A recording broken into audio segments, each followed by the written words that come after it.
ভারতীয় জনতা পার্টির পক্ষ থেকে লক্ষ্য কণ্ঠে গীতা পাঠ অনুষ্ঠানের আয়োজন করা হয়েছিল, কিন্তু উক্ত অনুষ্ঠানে আসার কথা ছিল প্রধানমন্ত্রী নরেন্দ্র মোদীর। তার সাথে আরো আসার কথা ছিল অমিত শাহ, জেপি নাড্ডার, কিন্তু তাদের ব্যস্ত কর্মসূচি হওয়ার কারণে তারা এসে উপস্থিত হতে না পারাতেও তারা শুভেচ্ছা বার্তা পাঠিয়েছেন বাংলার এই প্রোগ্রাম অর্থাৎ লক্ষ্য কণ্ঠে গীতা পাঠের জন্য। এদিন সকালবেলা গণ্যমান্য সাধুরা সেখানে উপস্থিত হয়েছিলেন শঙ্করাচার্য মহাশয়। তার নেতৃত্বেই কিন্তু হয় লক্ষ্য কণ্ঠে গীতা পাঠ।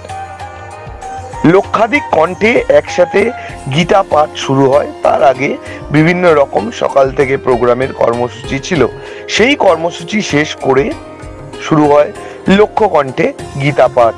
লক্ষাধিক গীতার বই এবং নিয়ম এবং আধ্যাত্ম মেনেই হয় লক্ষ্য কণ্ঠে গীতা পাঠ। তবে বিজেপির পক্ষ থেকে তাদের দাবি ছিল লক্ষাধিকের বেশি লোক হবে এবং সেই মতোই স্টেজের সামনে যে জায়গা করা হয়েছিল, অর্থাৎ প্রতিটি ব্লকে 5000 করে মানুষ, প্রত্যেকের মধ্যে 2 ফুট করে দূরত্ব, যাতে গীতার বই স্বাভাবিক রেখে গীতা পাঠ হয়, সেই মতোই ব্যবস্থাপনা করা হয় এবং লক্ষাধিক কণ্ঠে গীতা পাঠ শুরু হয় সকাল 11টার সময়। শঙ্খধ্বনি, উলু দিয়ে শুরু হয় লক্ষাধিক কণ্ঠে গীতা পাঠ এবং এই গীতা পাঠের চিত্র সরাসরি তুলে ধরেছে আপনাদের সামনে Ganga TV. Bureau report, Ganga TV.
লক্ষাধিক মানুষ এসেছে সারা পশ্চিমবঙ্গ থেকে আজকে গীতা পাঠের অনুষ্ঠানে এবং অত্যন্ত মানে কি বলবো ইতিহাস রচনা হলো। আমার মনে হয় যে এই ধরনের আগে কোনোদিন আমরা এরকম দেখিনি যে সনাতনী হিন্দুরা একসঙ্গে আসা একই ছাদের তলায়, এবং সরকার থেকে অনেক চেষ্টা করা হয়েছিল আজকের এই কর্মসূচি বানচাল করার জন্য। প্রবলেম করা হয়েছিল, টেট পরীক্ষা আজকে রাখা হয়েছিল, কিন্তু যেভাবে সনাতনী হিন্দুরা এগিয়ে এসেছে, এটাই আমরা চাই যে হিন্দুরা বুঝুক যে তাদের ক্ষমতা কি, তাদের ধর্ম কি, তাদের ধর্ম রক্ষা করতে হবে। এবং গীতা আমাদের সেটা শেখায়। গীতা যেরকম ত্যাগের কথা বলে, গীতা যেরকম মোক্ষের কথা বলে, গীতা সেরকম কিন্তু লড়াইয়ের কথাও বলে যে কিভাবে লড়াই করতে হয়।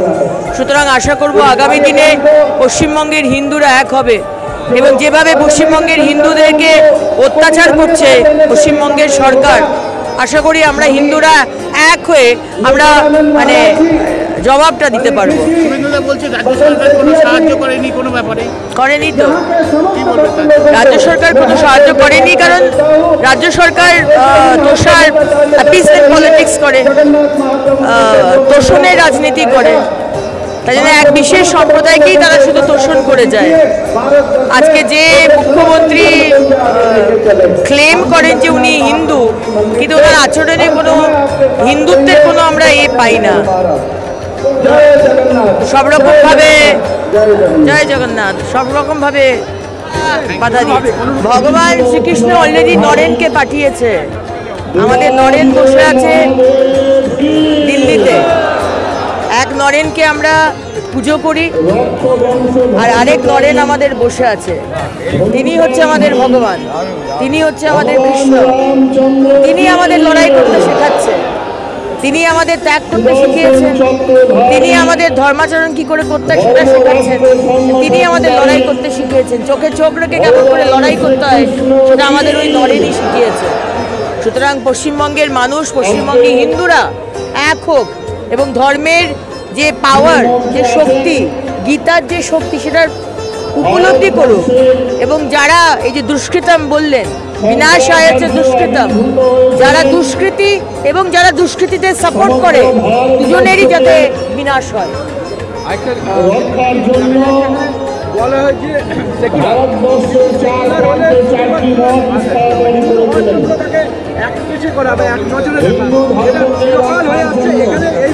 এখানে পশ্চিমবঙ্গে সেকুলার মানে হচ্ছে যদি মুসলমানরা তারা যদি ঈদের দিনে রেড রোড বন্ধ করে আর নামাজ পড়ে, তাহলে তাতে অসুবিধা নেই। আর যদি মুসলমান সম্প্রদায়ের মানুষ তারা যদি প্রতি শুক্রবার দিন আজান পড়ে আর রাস্তা বন্ধ করে এবং দিনে 3বার 4বার করে মাইক লাগিয়ে, তাতে অসুবিধা নেই। কিন্তু যদি হিন্দুরা গীতা পাঠ করে মাইক লাগিয়ে, যদি কীর্তন করে, যদি দুর্গা পুজো করে, যদি স্কুলে সরস্বতী পুজো করে, সেখানে তখন কিন্তু রাজনীতি চলে আসছে ধর্মে। এটাই হচ্ছে সেকুলার পশ্চিমবঙ্গে। আজকে গীতা জয়ন্তী আছে, আর গত কয়েক দশকে মানুষ আধ্যাত্মের